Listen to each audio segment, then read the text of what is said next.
Trauma Therapist Podcast Plus listeners can listen to episodes early and ad-free right now. Become a Plus listener by going to Apple Podcasts, searching for the Trauma Therapist Podcast, and signing up today.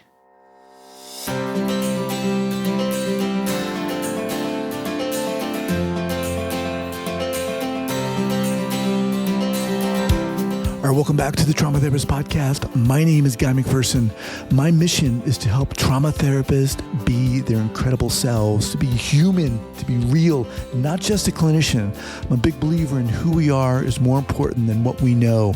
And this requires cultivating authenticity, genuineness, and vulnerability, and that requires intention. You can learn more about my courses and workshops by going to thetraumatherapistproject.com. That's thetraumatherapistproject.com. Let's get started. All right, Amy, here we go. 5, 4, 3, 2, and 1. All right, folks, welcome back to the podcast. Very excited to have as my guest, Dr. Amy Meyers. Amy, welcome. Thanks. Great to be here. Awesome. So Amy is a social work professor at Molloy University and a clinician in New York City, where she's maintained a private practice for 30 years. She's an advisory board member to the Sibling Abuse and Aggression Research Advocacy Institute at the University of New Hampshire. She's published and presented nationally about sibling abuse. Amy has also conducted numerous trainings and workshops on diversity locally and nationally, and transformed the Long Island School District's approach to culturally responsive and inclusive teaching. Dr. Meyers is also the host of the podcast titled What Would Dr. Meyers Do? And we're going to talk about that today. Amy, welcome. Thanks. Awesome. I'm excited to be here. Yeah. Cool. So before we get going, share with our listeners where you're from originally and then where you are currently. Originally, so I am from Long Island in New York City, and I currently remain there. I've been a New Yorker for pretty much all of my life. And I am a psychotherapist, as you introduced, and became a professor kind of as my second profession. And I'm really, really interested in focusing on countertransference. Cool. So I'm also originally from New York. I used to live in Long Island too. Really? Yeah, I love talking about it and miss it, and kind of I'm envious. You stayed there for. I often fantasize about going back, but we'll talk about that later. All right. So we got your podcast with countertransference. We'll talk about, but before we get there, how the heck did you get into this field? How the heck did I get into this field? So seems like an easy question, but I don't know how complicated it is. I'll try and make it simple. First of all, my mother was a social worker and a psychotherapist, but I always say I don't think that had much of an influence on me professionally, in the sense that she really never shared her work whatsoever. I just knew, as she kind of developed a private practice very part-time and brought it into the home, I had to be damn quiet while she saw clients. But she wasn't somebody who talked about her cases. So I just don't make that direct connection. What I make the connection to is a dysfunctional home environment where I became very curious about why people do the things they do, act the way they do, feel the way they do. And I think, I was always kind of a sensitive kid who was very empathic and felt the plight of others. So having that kind of natural intuition into other people's emotions, combined with my own struggles and challenges, I think that probably was the perfect formula for becoming a psychotherapist. Yeah, I mean, well said, and makes me really understand what you're talking about here. I mean, on this, without getting into specifics, and you share whatever you want, but on the scale of the continuum of dysfunction, on a scale of 0 to 100, 100 being, off the charts, what are we talking about? That's very interesting. So I hate categorizations.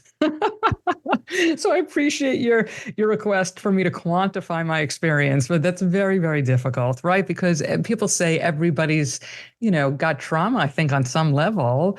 And who's to judge whose trauma is worse than others? I just know that I felt like I had a lot of hardship. So as you said in your introduction, I have become an expert on sibling abuse because I've conducted research on it. I work with clients who have experienced it.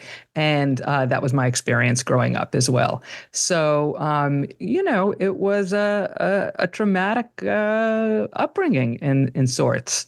Yeah. Sibling abuse is something very interesting. I don't haven't talked too much about it on here. Um,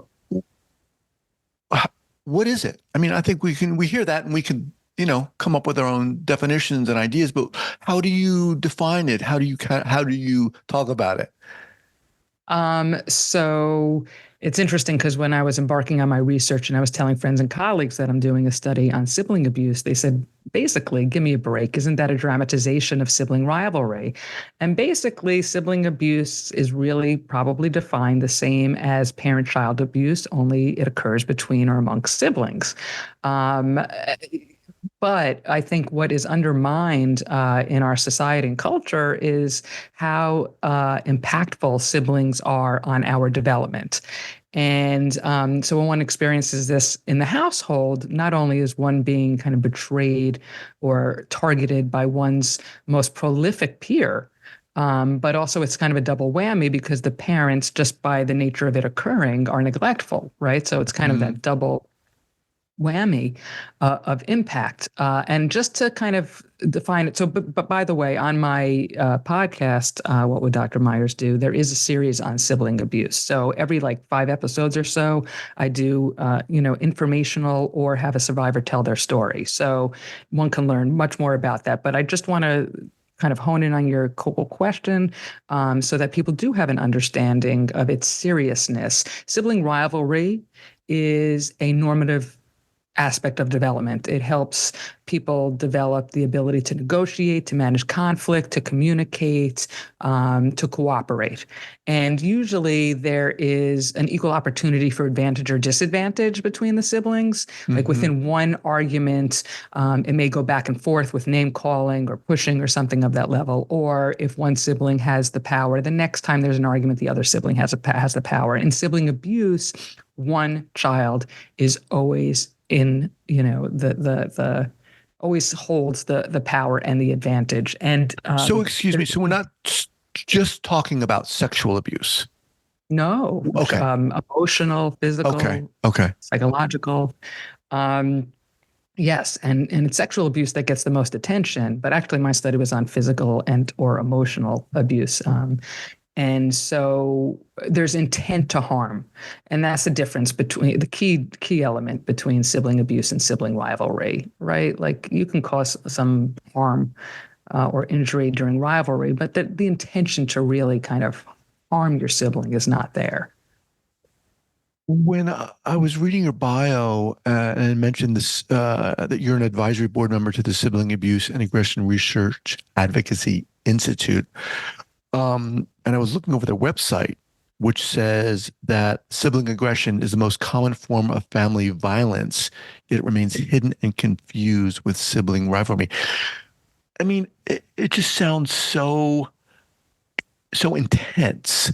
Um, what did you learn, perhaps maybe when you were doing your research? What surprised you that a lot of us maybe might be surprised to hear about this topic? What surprised me? Is that what you're asking? Well, I guess it's interesting. Not a whole lot surprised me because I had my own lived experience. Yeah, yeah. So, if anything, it was validating, right? That other people had very similar experiences, and that it's so powerful to me that it still remains under the radar. And when I conducted the research, it was even more under the radar, more under recognized. And so that was quite shocking. And maybe the extent of the experiences that some people had that were quite different than mine at the same time, because, right, there's a range of how abuse can be imparted. So some of the stories were quite upsetting. Like you said, it oftentimes goes unnoticed by the parents, or by default, they become neglectful. It would seem to me that it could easily just go unnoticed and come under the heading of, oh, kids are or having rivalry, or they're arguing and whatnot. I think it's kind of interesting because these days, there's this thing called helicopter parenting, right? Where the parents are hovering and so overly involved in their children's lives to some extent. And yet on the other side, right, how could somebody be so oblivious to what's happening? I don't think that necessarily there is oblivion. I think that at times there's either physical or emotional absence of parents due to their own stressors. Sometimes the parents are abusive as well. So the child is learning from modeling that this is acceptable behavior, or it's displaced behavior. If a child is being abused by a parent, obviously they can't abuse the parent back, so they Right. displace it onto, a more readily available target. But I want to move on to a different topic here, but before we do, and we'll direct people to your podcast to learn more about this. But for the therapists out there who are listening, how might they detect this or begin to talk about this if they're curious that this is going on? I think that's a great question. I think we are conditioned to really kind of think about and wonder about the impact of the parent relationship to the child on that child's development, but we really don't get into the sibling relationship. And so I would just say, just as a beginning assessment, start to ask about the quality and nature of the sibling relationship growing up, because if you are treating a child, you may be the one to uncover this, right? But if you're treating a survivor who might not even have the language to call this abuse, they need your help in identifying and validating their experience because of the societal lack of recognition. So I think it's incumbent on therapists to know the questions to ask. Mm-hmm. Which I also go into much more detail on that in one of my episodes. Not to sound fully self-promotional, but just I know we don't want to spend a whole time talking about this. And I think that there's many ways that we have to learn to kind of use language to uncover it, because again, the abuse terminology isn't there. And it's like when I was conducting this study, I never said, has anyone out there been abused by a sibling? Because Mm-hmm. I don't think people would identify themselves as that. So you have to Right. use, were you ever teased, pushed, overwhelmed by your sibling? So you got to know what questions to start to ask about how this is impacting one's self-esteem, Mm-hmm. self-perception, and interpersonal relationships. Okay. So right out of the gate, and when you started getting into this field, was that your focus? No, no, No. not at all. No, I majored in sociology in college because I didn't go to school with an undergraduate program in social work. I think, you just start to kind of do well with what you're interested in. And, you start to lean towards where you excel. So, I mean, I can't say like, oh, when I was 10, I wanted to be a therapist, right? It just kind of started to come together. And I think part of, right, my focus on countertransference, which is about why we feel the way we do and act the way we do, receive people the way we do, respond to people the way we do, comes from our early relationships. So I think I was not only curious about others, but about myself, right? Mm-hmm. Why am I either struggling or just kind of have these responses? And I think that was the foray into, right, Mm. wanting to go into this field. Well, let's talk a little bit more about that. So, uh, your interest in countertransference, how did that come about, and how did that manifest in the work you were doing?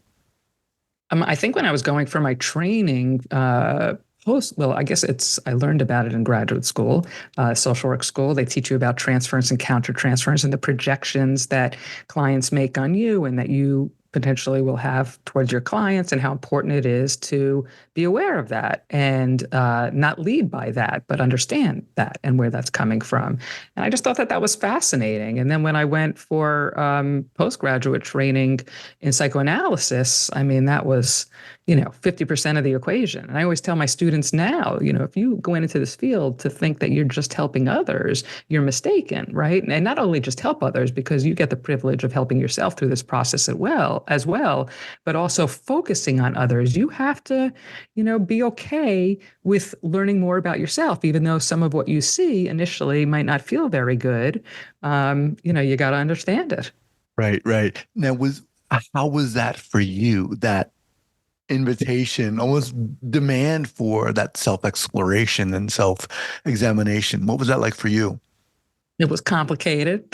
it was um, Well, it was give me difficult. more, Amy. We will Yeah, get a little more I'm specific getting in here. there. I'm Yeah. getting in there. I think, I don't know why somehow it stuck in my head that it took me at least 5 years to feel a little less anxious and slightly more comfortable with doing the work because it brought up so much stuff all the time that it's very overwhelming, right? Emotionally, psychically. So not only are we holding as therapists our clients' stuff, right? Are their emotions and their challenges, but we're managing our own at the same time. That's a lot. And that's why I always say that the work is draining. It's not because it's really kind of, as we know, a hard science and your brain is being racked with numbers or, difficult material. It's emotional. It is 100% emotional. And so now, of course, I enjoy it. And now when my countertransference comes up, it's kind of thrilling, right? Because my self-esteem is not where it was, many moons ago, and it's made the work a hell of a lot more enjoyable. But so yeah, initially it's not fun. Give us an example, if you can, of like when you started out and the countertransference came up for you. How might you have dealt with it? What did that look Um, like? well, you're asking me to tap into my memory of like 30 years ago. That's really difficult. So I'll try, but I mean, I can certainly talk about how it still comes up, right? All the time. Yeah, let's do that So too. let's assume, assuming your audience knows what countertransference Uh, oh, is? you want to step aside and define it? Yeah, let me Or step yeah, aside. okay. Okay, so transference again is our projections that our clients have towards us. Countertransference is the therapist projections onto the client. And what does that mean? It basically means that we've had certain experiences growing up that make us into who we are now.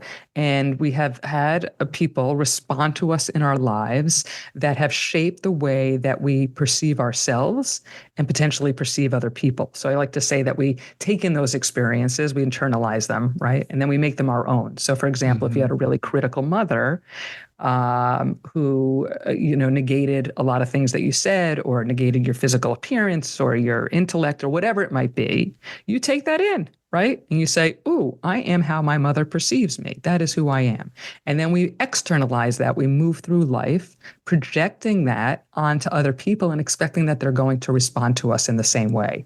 So, how that might manifest is, so many different ways interpersonally, right? With friendships, with romantic partners, feeling less than, wanting to please so that, you know, people don't, um, um, uh, sorry, I just lost my thought. If people don't kind of hurt you, if you protect yourself and know that you're already kind of a piece of shit or, don't think of yourself very highly, then hopefully I won't be as sensitized to your words because I already know that. So that's one way that it can play out. It can play out, if I'm a professor, right, in the classroom, somebody who's never going to raise their hand or share their opinions or viewpoints because they're already assuming that I am going to think that they are stupid. That was a silly question, or how can you think like Mm, that, right? Because I am replicating the voice that's already been constructed into their ego. right. And right. And then you can just think about or imagine what that looks like when you're working as a therapist with a client. My God. Right. So imagine, a client kind of disapproves of something you said and you get caught in your head about, oh, see, I shouldn't be doing this work or I'm not enough or whatever. Right. And then you're kind of off and running with that. And then you're not present for the client. Or you might overcompensate by responding in a way that you hope that they'll like you or that they'll think better of you, which isn't necessarily a therapeutic intervention for them. It's a Hmm. therapeutic intervention for Hmm. yourself. Right. So a lot of that goes on at the beginning, or at least it went on for me. And so that's the whole point of being able to decipher what's real, right? What's real in this moment with the client? What is something that I'm bringing to the situation, or what is something they're bringing to the situation? So if a client accuses me of not listening properly or not getting what they're saying, Was I distracted in my own thoughts? And they're absolutely right. And I'd have to acknowledge that. Or are they projecting onto me of never feeling listened to, never feeling valued? And this is a microcosm of what goes on for them outside of the therapeutic room, right? Or did I really mess up and wasn't attuned to them? And I need to kind of bring myself back and make sure that I'm present. So it's So, so important to distinguish that. right, right. And that comes in part from a lot of self-awareness, a lot of self-exploration, doing all that quote unquote work before you get in the room. Remember, someone told me, I think it was Lisa Ferenc, who said, if you're working with a client and you find yourself thinking about your working on your own stuff in that moment, you're in the wrong room, right? You should be in your own therapeutic room. So Right. what's the takeaway here when you find yourself in that moment, kind of doing that work? Uh, what's the teaching moment, would you say there? Yeah. So I think, as I said, it's about being aware of what's happening. And that's kind of a refined art that takes time. It's a lifelong process. It requires as you said, therapy is very helpful. Supervision is very helpful. Peer supervision is very helpful. You're not going to be perfect in the room all the time. And so you have to be kind of forgiving of yourself as well. And just as long as you're reflective and you use whatever happened to improve the next encounter or the next time that your countertransference comes up, that's what's most important. So, I mean, countertransference comes from personal experience and it comes from bias, right? We all have biases, whether we want to acknowledge it or not, whether it's about race, religion, ability, gender identity, sexual orientation, et cetera, right? And so we're not perfect people. We all struggle. We all have our own challenges. It's a matter of keeping that in check and knowing, I think the more experience you have, the quicker you are to pick up on when you're having that countertransference. And if I can, I can give you an example of how that goes on still for me now, Oh, right? yes. Because, Yeah. countertransference, I think, it's mostly unconscious. And so the goal is to make it conscious that this is occurring. Otherwise, we do just act on it and we don't, right, observe it. So it's not something to get rid of. It's something to understand and to manage. And I think that that's really, really important because we have countertransference every single day in every single interaction that we have. I believe that, right? The moment I saw you, right? Do you remind me of somebody? Something as simple as that. You have Right. either facial recognition that feels familiar or a mannerism, right? Or maybe the more than I talk to you, the way that you relate to me. And I just respond back. That's what most of us do. We don't realize, oh, you know what? You remind me of, this friend I used to have who used to do this thing and drive me crazy. And if I'm not aware of that, I'm just, going to be short with you, short tempered, as opposed to saying, this is me and my stuff. And, Guy has nothing to do with this person. So what does this look like now? I could tell you about 3 or 4 clients that, touch my stuff all the time. So one example is I had a client recently who she's older than me, living with her 90-year-old mother. Her mother's living with her because that's what's happening in this generation, right? She's got to take care of her mother who's sliding into dementia. And the client is constantly trying to get her mother to understand why she has her shortcomings. So, don't do that. Stop that. Don't you remember I told you that? All the things that you're not supposed to do with somebody who has dementia, right? Right. My father is cognitively declining, and I have the same impatience at times with him, and it's a terrible cycle because I go to visit him and I say I'm going to be more patient. I'm not. I get angry at myself. I say, next time I'm going to do better. And it's the same cycle, right? So part of me empathizes with her. I get the struggle, right? Mhm. And part of me, I find myself kind of being corrective of her because when I hear it outside of myself, it sounds so terrible how you're treating your mother. Right. So that's something I have to manage. My being, and punitive is a strong word, but coming from that is not going to be helpful to her. She already feels bad. Right. So what is that going to do? That's one example. And that may or may not be something that you might share, right? A little bit of it, whatever. Well, that's very interesting too. That's a whole nother discussion about self-disclosure, something that I wasn't really trained to do. And I'm seeing more where it has potential purpose. Yeah. I think with self-disclosure, again, we just have to know, who are we really serving? Is it Right. you and, don't worry, I get it, and you want to share that to show you get it? Or is it a way to validate and normalize somebody else's experience? Let's talk about the podcast. What would Dr. Meyers do? When did you start this, and why did you start it? So I started this over a year ago in November of 2022. And why did I start it? So it's really interesting, at least to me, because again, if we think about countertransference in my life experience, I'm not one who always felt I had a voice, right? And that I had things to say and of value. And so I never dreamed to be a podcaster. I never dreamed to be a professor, right? It all just kind of happened along the way. But I was in class with my students, and it was in a practicum course where they were also in internships at the time. And so we did a lot of processing. And so one of the students said, boy, I wish I had you in my back pocket and I could just pull you out and be like, what would Dr. Meyers do? And I even struggled with that because the title of the podcast, because I thought, who's Dr. Meyers and who cares what she would do? And it sounds so grandiose, right, in a way, but it was just catchy. I liked it after a while, and I leaned into it.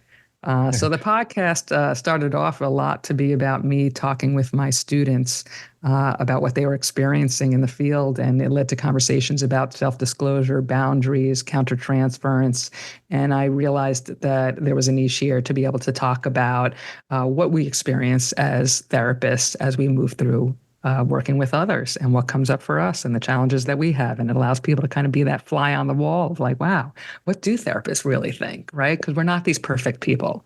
So you mentioned conversation with your students. Do you actually record conversation with your students? Well, yes, but I'm not recording a conversation. I mean, we are having a conversation purposeful for the podcast. Okay. But I'm also, I talk with seasoned professionals. Interesting. As long as we're looking at, and some person has to be willing to look at their countertransference. Yeah. What comes up for them as we're talking about what we're talking about. Yeah, it's such an interesting premise for a podcast. And I mean, I think it's interesting to hear you say that you struggled with thinking or feeling that you had a voice, because as I'm talking to you now, you have such a strong voice. You have, and it just feels like you have so much to share and so much to offer. And now I'm guessing your podcast on Apple, on Spotify, everywhere that podcast can be had and heard. People can access that.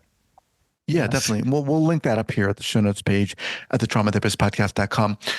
So, this whole thing, this whole topic is very interesting to me because of countertransference and transference, because a lot of people get into this field of psychotherapy because they want to quote unquote help, right? Which is understandable. And on the surface, it's a good reason we want to help people.